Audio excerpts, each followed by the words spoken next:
Welcome to Cartoonist Kayfabe. My name is Ed Piskor. I'm Jim Rugg. And I'm Tom Scholey, author of Jack Kirby, The Epic Life of the King of Comics, and Fantastic Four Grand Design. And all three of us have drawn remastered pages in this new Prophet issue 1 that has recently come out. But first, I want to invite you guys to like, follow, and subscribe to the YouTube channel. Please hit the bell icon so that we can notify you when new vids are available, and that'll mitigate the kayfabe effect, which is what happens when we talk about an odd, rare comic early in the day.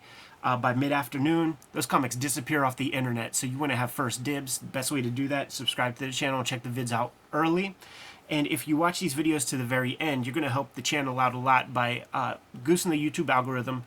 It pushes our videos out to a wider audience, and we can grow our subscriber base in a big way. That way, Jimmy and I are on that move to hit 100,000 subscribers and get that little plaque sent directly from YouTube to signify that 100K mark.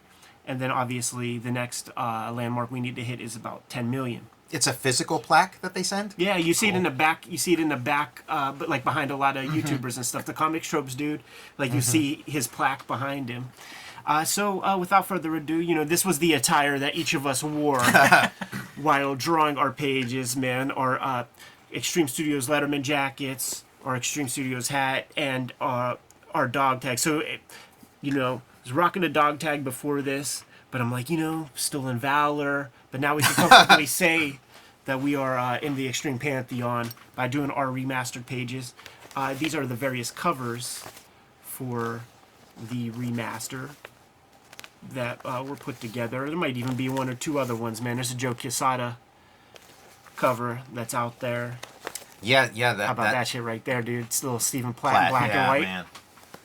All right, let's pull this back and just do our regular thing.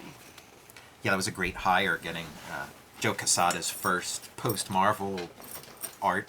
No. It's Rob Liefeld commissioned those pages a long time ago, and the covers just were never published. Yeah, I mean, but I saw that's how they spun it That's in funny. The publicity. So, what do we do, man? Should we take a look? Here's the idea. Yeah, I've never seen this book before. You never seen the OG? No, the new one. I this is my first time seeing this. So, okay. You know, going through it page by page sounds good to me. So here's the deal, man. No, we'll definitely go through it page by page, but it's about that. Here is the creative talent that went into each page. You should keep that open and use a second one to flip. Right. And just leave that kind of on the left side over there. Yeah, but don't worry, because it doesn't even matter, because there's no page numbers on these things. So good luck trying to figure out. We can calibrate now and then, like whenever we hit one of our pages. Yeah. Yeah, that'll give you an indication of where we're at. Reset the counter. All right, and then let's kick open. I just got to say, like, working on this, it's fun entering Rob Liefeld's visual world and drawing, you know, those like little Fugitoid robots and stuff. Cartoonist Kayfabe is brought to you by the comic books that we make. Currently, Jimmy is soliciting Hulk Grand Design Treasury Edition. Going to come out around Christmas time, but we need your pre-orders in right away. Capturing about 60 years worth of Incredible Hulk comics lore into one hefty package. And Jim put the design together and got exactly the production values he wanted out of the project. It is a must-see. September 2022 is when the Red Room Trigger Warnings trade paperback is hitting the stores. Thank you so much for supporting Red Room, the Antisocial Network. This volume will fit comfortably right next to that one, collecting the 2022 season of Red Room comics, along with probably 75 pages of extra material. Hit our links in the link tree in the description below this video to order our comics and to pre-order future comics. Now that we're done paying the bills, back to the video. It's fun. So here's page 1. Guy kind of keeps it pretty much the same, man. Does it you know, pushes the portrait out a little back on the last piece. Yeah, it's interesting comparing it. It is almost like you know, like it's another render. It's like here's a tighter, more realistic, or more photorealistic Mary version. Michaels jumping in, man. He gives us a little bit more convincing of down shot. You know, that going severe down that way can be a little confusing. It's a crazy perspective, right? Seeing the water. that way. But There's those Fugitoids. Yeah. Some fun stuff too. Still breaking up your panels, so maintaining some of the energy of that original layout. The other thing that you notice in here is like digital production values, Sure, and how far they've gone in almost 30 years. Far more ambitious panel from inside the ship. With the Fugitoids coming down as Prophet is advancing on the guys. This is sharp, you know, like this is all that was done, you know, communicating just in silhouette. I love the silhouettes, but it feels like he's combining that some on this previous panel. The shapes are a little bit darker, and especially Prophet much more in line with this kind of Prophet. Kind of a neat way to combine panels, because I did that on my pages too, so I like seeing the differences that people approach. The slight redesign of the sword is nice too. This is like, if they make the movie, you know, they're going to be modeling it after that. So this sword maybe doesn't exist in the real world. All right, man. There's a Nice Panosian 2-page spread here. Let's take a look and see how. Did he give it to Panosian again to do that? No, this is Merritt Michaels. For this page, is that still making Merritt? Making it a 1-page instead of a 2-page spread. Interesting decision there. To make room for the Tom Scioli. Yes. There we go. Yeah, interesting. A lot of the same motifs, you know, the sword coming down that way, cutting a dude down the middle. Yeah, it's funny too, like the little updates on your robot. You know, Right. relatively small things, but kind of neat to see. Again, some of that I think is tech. You know, like being able to draw digitally now probably opens up certain different decisions you can make. Let's take a look at Tom. Yeah, I mean, for me, the process was I just like sort of took Rob's thing and just like played around with it, you know, drew it. I drew it many, many times and just trying to like figure out how to amp it up. I thought he's holding two swords here, so like really make it look like two swords. Have them like, you know. It's really good for the cutting apart, having the two swords. Because it almost feels like this is your cut point right in the middle. And just the color, like this is maybe like the flattest I've gone with color. It just like it just felt right. It felt like these moments need to be red, you know. Yeah, the color works really well, I think, there. Reminds me a little bit of American Barbarian. Kind of neat to see a little throwback there. It's the Eddie P page. I couldn't resist having the computer color for this because I wanted to see what my stuff would look like translate. I've never had that image color, you know, this modeling stuff. It is cool. Done to my art. It is cool seeing your art in that world. And maybe like imagining the parallel universe, Ed Piskor, that like this is your specialty, you know. So this is the page, the original page. These 3 long, narrow panels. As a reading experience, like he's so in the middle on each of those, and it felt boring to me. But I like the idea of like mid shot, close up, far away shot. Yeah. Having him, you know, in this mess of robots. I ripped this composition off of Frank Frazetta. I was going to say, it looks like that Frazetta. Yeah. We were looking at those Frazetta books probably like around the time you did this. So. Totally. Really dig seeing a close-up. Wanted to do my version. I was thrilled with the way this is colored in a way. Looks great, because it makes me think of Youngblood issue 4, the first one on glossy paper, had the first kind of Ollie Optics color, maybe Kiko, and there's a Prophet image in that is so well lit and beautiful, and this reminded me of that. And then I feel like this long, narrow cliff sequence is perfect, but I wanted to do something where I retain that small figure, but just give you a different view Create some depth on these robots. That's kind of the point of this, like to me, like if you don't really try to change it and like kind of what's the point, you know? Yeah. Like, put your spin on it. We're doing brigade pages, and I opted to color my own stuff after seeing that. Like this was enough because to me, like these robots, super dark. There's a lot of line work, and we'll take a look at a couple of our pages, but like a lot of that is lost. And to have like a yellow foreground and a yellow background, that doesn't work for me. Now, Ed, if everything went according to plan when you were 10 or whatever, this would have been like what, you know, this is where you would have ended up. You would have wanted, you know. Absolutely. Even in the art making of this, and we'll look at the pages, but Rob revealed that Stephen Platt used like the 0.1 microns and stuff. Jeez. And so I'm like, well, I'm going to use some 0.1s and see what that looks like in print.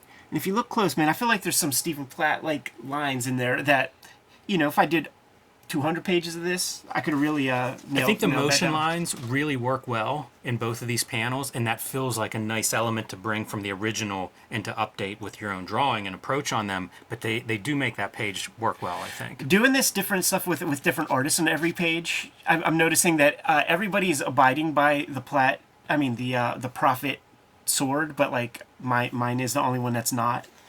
Going a little Rambo on your sword. Yeah. All right, man. Doing the lettering is fun too, like especially those like kind of scroll parchment caption boxes. All right, man. So the next page, we got our guy advancing toward the rope ladder, much more dynamic in a new one. Mm-hmm. And we have a little bit of character moments here. This guy's breaking up the storytelling a lot more. I like that. A little bit of those a choices. manga, more of a manga influence on this page. Yeah. I think it's an improvement too to get a nice close up of his face. Yeah. And probably goes well with the lettering. You know, the eventually is here rather than in this panel. But this guy really captures motion great. I really love those Liefeld compositions. It is like there is a real temptation there to just do his composition and put your chicken fat over it because his compositions are so great. Yeah, I think this is Philip Tan, and he's retaining the compositions that Rob laid down. Yeah, very close. Whenever I posted my pages on Instagram some time back, he hit me up and was like, "Oh, I didn't know that we were allowed to." Like he thought the assignment was to just keep stuff real close. I'm glad he did because like it's cool to see his version on top of like the layouts. And it's one of those places again where you can really see what digital coloring looks like, digital painting. Yeah. At this point, you can see clouds. Painting's the only word I can think of for that. Pretty interesting to see where that tech is now.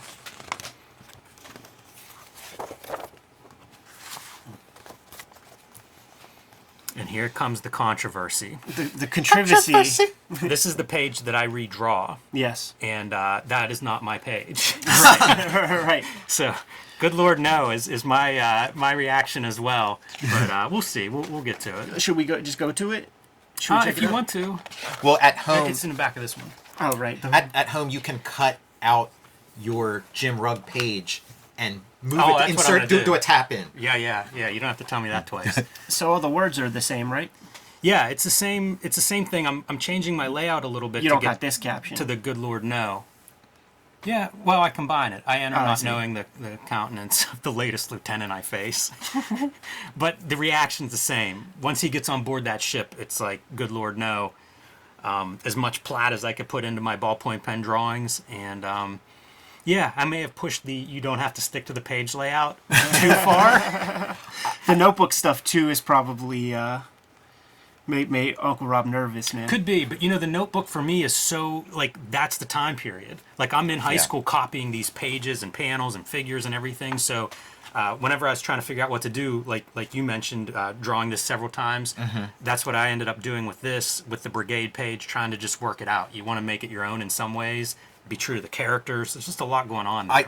I mean, the elephant in the room. I love those legs. The elephant man, the elephantitis in the room. I love those legs. And it's the ballpoint pen version of those lines Yeah. that Rob draws that point directly to the cock. Yeah, this is a little bit of a roast of Rob, so maybe that's why I got pushed. I mean, what I like to think is this is like, on like a sitcom where the most respected actor or actress is, and featuring, comes at the end. So I'm thinking, Rob's like, this is an extra special page. This is We're the gonna Bob feature Saget it. page. Yeah.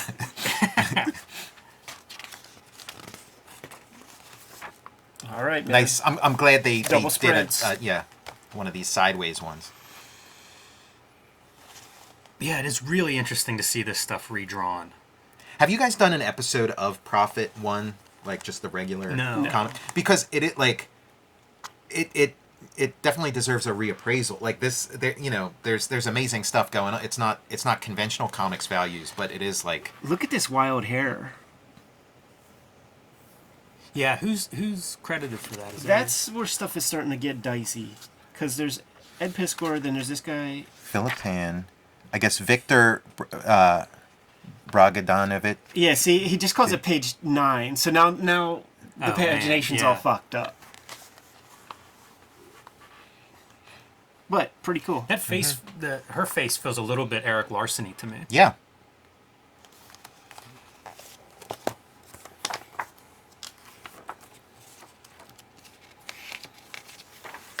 It's really peculiar too how like some of these pages they look different, make sense, and then you get the ones that look really similar. Yes. And it's like the weirdest dream sequence in my head. Playing with some things, man. See, this is a lot of sameness, Right. even though this is the bad guy. And that's part of what I did in my drawing is like I wanted a big figure shot. Yeah. So I can understand like why you would put in something like this, not just for the variety, but also like you want to have that figure shot, the money shot on your page. Yeah. This might not be as monotonous if the color were different, because it's just like kind of like green, green, green. Maybe if you like, varied the color up. Yeah. But these heads are the same shot, like the same distance from one another. Another page where he says no. There's a lot of no. A lot of negativity. That was in the 90s. I like seeing the reworking of the lettering too. It's a small detail, but I like that. Just, perspective. Yeah. Well, I mean, think about how much you learn by like redrawing a comic. So here's we got paid a couple of bucks to have like a class. Enter Kirby. Oh, this village is Lightbox, man. The characters and stuff. I think if I were doing this page, I would have blown up that Kirby. It would have been like a splash page title on there. And make him real Kirby-esque, Yeah, that'd be funny. Superimpose like a photo of Kirby there with the costume around him. Same deal. Same compositions and stuff. Makes sense to me. Like that's a really good composition. What are you going to do to change that? Yeah, that is good. Like you said about the layouts, Tom. A lot of these layouts are very strong.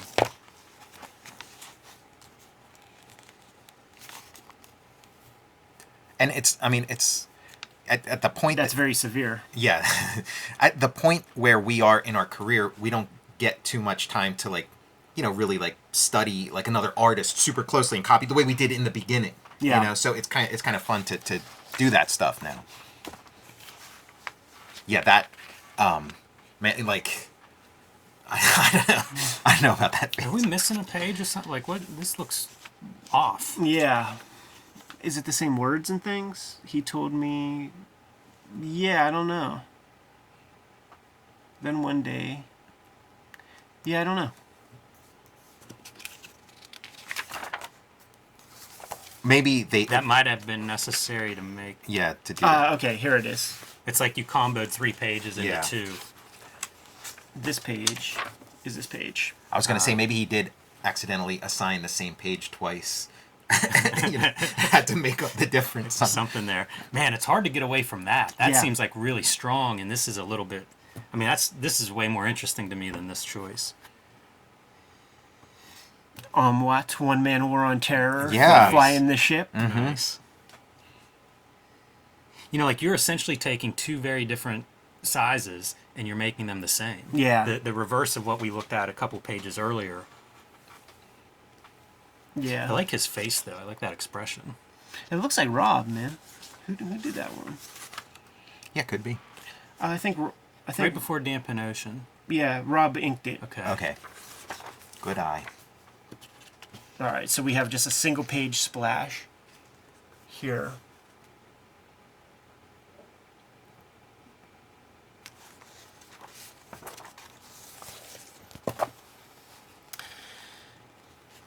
Whenever Rob Liefeld was soliciting, asking us which pages do we want to do, I think all of us said this one. Probably. And he's like, no, that's taken care of. That's accounted for. And that's Dan Panosian revisiting his old work with his fresh style. And, Rob sent this to us in black and white. Mm-hmm. It's really sharp. Mm-hmm. The color really is dark on top of it. But it's a real strong illustration. And you see where he's at now, where he places value. Yes, Dan's style has evolved to the point where there is like a real emphasis on real physical anatomy. Yeah, yeah. It's a good choice for like a money shot. Yeah, he said we talked to him down in North Carolina before the pandemic, and he's just like, yeah, I started taking real drawing class, actually looking at the human figure. It is cool to see him revisiting this stuff.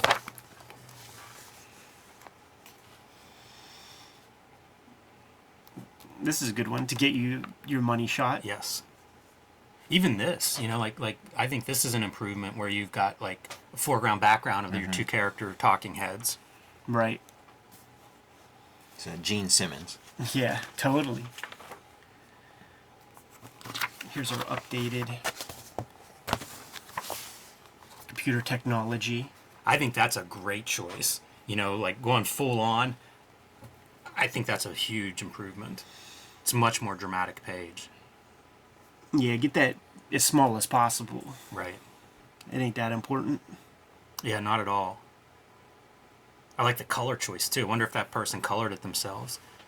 Because it feels like you're inside and you're being lit by this like test tube sort of thing.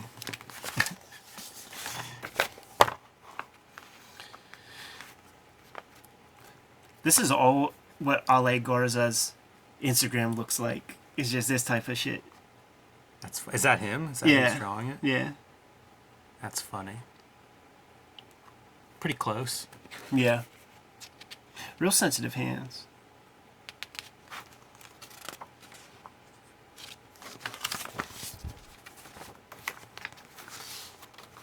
It's another one that's really close.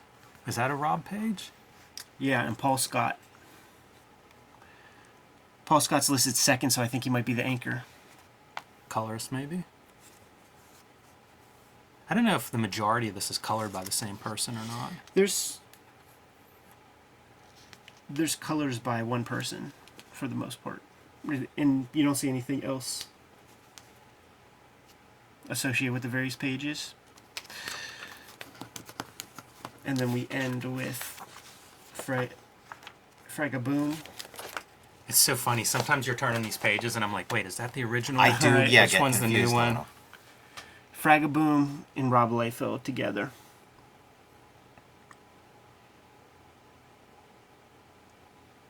That's another one where I just wonder, like, what's the division of labor? Because it's some weird line work. Yeah. Yeah, I think Rob's on ink. Huh. Just because Dan's name comes first, so that's usually how it's done, right? Yeah, I guess so. Pretty good, like defining the helmets a little bit more, because like that's just random. that Right. ain't much, right there. Bizarre. Yeah. Pretty solid guns. And that's that, man. In the new piece, Rob doing a little editorial about the guys who contributed. And I think we all just got our pages done very recently for Brigade in August 2022, which seems far-fetched. Like that's this month. Right, that's now. Yeah, like that ain't coming out. Yeah. Like I just turned my page in, man. Yeah, got to turn that around quick. So, in the meantime, man, let's take a look at the OG pieces. Now, Tom, your piece was all digital. 100% digital. So while you guys are setting that up, I'm Cool. just gonna see if there's any interesting things on the layers. Yeah. So here's Jimmy's piece. Yeah, if I had to do it over again, I'd probably do it so that this page prints at 100%, at accurate size. Because I end up reducing it a little bit for to fit on the page. And you get to see like the whole notebook and, a little bit of, I guess, surrounding. Yeah. To indicate like this is a piece of notebook paper that this is drawn on. No It's not kayfabe. a Photoshop effect. No kayfabe. But I might have gone with like reproduce it at actual size. I do that sometimes whenever I do these notebook pieces. How long's a piece like this take you to do, man? A few hours. Yeah. Yeah. It's very meditative. The pen line's so fine you end up having to go over like anything that's a heavy line. Sure. Do you draw on a piece of like typing paper and then do some light box for the underdraw, or like I probably it's all did. I happening probably on- did for this, and Yeah. just very loose because like part of the fun is doing the muscle drawing. So I probably did that just to make sure everything fits, and then go in all the detail on the actual piece. Super interesting to see also that how the color gets interpreted in the scan. You can't really tell on screen, or at least on our monitor, very much, but it definitely prints a little darker. Yeah, and some of that could have been adjustments I made to the digital file. Like I really can't remember, but that's one of the weird challenges. Is like, one, how do you capture this stuff in the scan and then reproduce it? Yeah. It's actually like shockingly faithful. Like, yeah, we see the differences, but something you know, that is sort of like hand drawn like this and hand colored can go so horribly wrong. So the fact that it's like, you know, pretty much it. You lose a little bit of the purple. The purple turns into black a little bit here and there, but that's not a bad thing. Yeah. No. One other note is you're playing Plan 9 from 9's outer space. I was just gonna make note, spaceship. man. Got to do something with the spaceship. Yeah. The blending on that is really, really smooth. There may be some graphite in that part, but why not? Yeah, sure. Let's take a look at yours, Ed. Gorgeous. So we'll just keep the same camera angle, man, and just feed one piece at a time. But this is probably one of the last pages that I've done in recent time where I actually used a dip pen because I've been going full fine liner for my latest works and stuff. So the outer holding lines, and you could fill it on the page, like it's raised ink straight from the dip pen. And a lot of it, you know, after that Rob conversation, you know, these silly little lines, that's like the 0.1 micron. And you get in there microscopic, like, you know, because, like, if we're doing profit, like, let's plat it up at least a bit. That's what I was going to say. Like, this top really does that plat effect of, like, this part is just gray with the amount of lines and ink. It looks like a Ninja Turtles panel. Yeah, dude, I was thinking about, like, just the roughness of their proportions and, like, their weird... the graphomania. Yeah. And the gray that you're talking about. Yeah, totally, because they would employ duotone, but this is just... It's just all... hand done. And even as I was doing it, like, it's tongue-in-cheek because I'm not abiding by light source. I'm just making those image marks, you know, like black, those dots that you see, and then fade it out. And then here are the second 2 panels. This arm was actually giving me some trouble, like, drawing it at that view, but so it took a lot of times of, like, redrawing, figured out the proper proportions on that guy. You push those eyes further apart because that's a Stephen Platt thing. Like, you don't have to have that one eye space in between. Thought it would be cool to, and one of the things I couldn't wait to see in the color was how they would interpret this thing. The muscle. Yeah. This is going into Bernie Wrightson territory on that arm. I was thinking just this, like, manga. Yeah. I like the way they ended up coloring the face because that was a pretty dramatic difference than the drawing there. Yeah. Like, lighting wise, that's pretty even, and I think that's a good move on their coloring interpretation of that. And then this kind of stuff I always struggle with. Yeah, Like, that's a cliffs secret and thing shit? that, like, people don't. Right, it's a texture, but it's also kind of a throwaway. Like, it's nothing I ever studied. Right. When I'm looking at a comic, no matter how good the art is, I never looked at, like, oh man, that rock wall, that's where it's at. But there are guys, like, it's an essential part of, like, Swamp Thing comics or something. And when you see Toddlebin and Veach and those guys, that's where you get into, like, using the dull end of a banana peel and like, using stuff to make marks that I don't have on hand. So Kayfabe did a touch. It's a nice panel in black and white too because of the silhouettes. Yeah. It really feels like that middle ground pops with everything around it. And hitting some white gel pen for the grass there and up there. Tom, did you make any discoveries with your layers? Well, just a slight one. So yeah, here's my original. It's on my iPad, and just the one thing was that I had this layer where after I finished this, I'm like, wait a second, what if I? Yeah, That's very graphic. Yeah, really, and I was like, nah. So that's that's a little. it's cool to see that because I did that stuff in Hulk, where I have multiple blacks and I have, like, the blackest of the black, you know, on certain pages. It's pretty neat how that looks. I kind of wish you would have gone that direction. It's really bold. The arm there and stuff. It's just like basically redoing the whole thing again after. Well, like, that's I was the already thing. real happy with what I had, but then you could work on this stuff forever. You could. I mean, I would have run this like that, partially done. Yeah. Maybe a sword line or so, you know, like something. Or get like an acetate overlay page. And then, hey, maybe Rob would have printed it on the inside front cover. Yeah, right. Have bookends. I'll be in the front. Jim will be in the back. Super fun exercise. This Prophet comic is out on store shelves right now, so scoop it up, man. Support Uncle Rob. Support the Kayfabe brothers. who did their remastered pages. And there will be a forthcoming Brigade comic that we all have wrapped up our pages on. We'll see if any of us get put into the into the special, very, very special page. We love this page so much. Like, what would Stan Lee's like hype be for? Like, we love this page so much, we figured we'd highlight it in the back. What does Jeff Smith say, man? Like, the interior could do whatever, but the covers are salesmanship. So, without further ado, you guys good to go? Yeah. Kayfabers, like, follow, subscribe to the YouTube channel, hit the bell. We'll notify you when new vids are available. Jimmy, what's out there? Hulk Grand Design, the Treasury Collection edition will be out in December in time for Christmas, but you got to pre-order that now at your local comic shop, at your local bookstore, online, your library, wherever you get books. Pick up Hulk Grand Design, the Treasury edition, perfect for any Hulk fan, new or old. And join me on patreon.com/JimRugg, where you can see a lot more of my art and comics. So, Read Jack Kirby, The Epic Life of the King of Comics, Fantastic Four Grand Design, American Barbarian, Transformers vs. G.I. Joe, GoBots, and go to my Patreon and check out my YouTube channel, Total Recall Show. Red Room trigger warnings, trade paperback hitting store shelves in September. Murder on the Dark Web for Fun and Profit is the name of the game. Collecting the 2022 issues of Red Room. Thank you guys so much for supporting the Antisocial Network. I'm asking you to support the latest Red Room trade paperback, and you could do so if your shop doesn't have it on hand.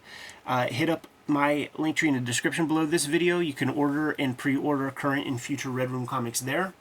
Hit up my Patreon right at this moment. Through that link tree, you could read future Red Room comics that have yet to hit paper.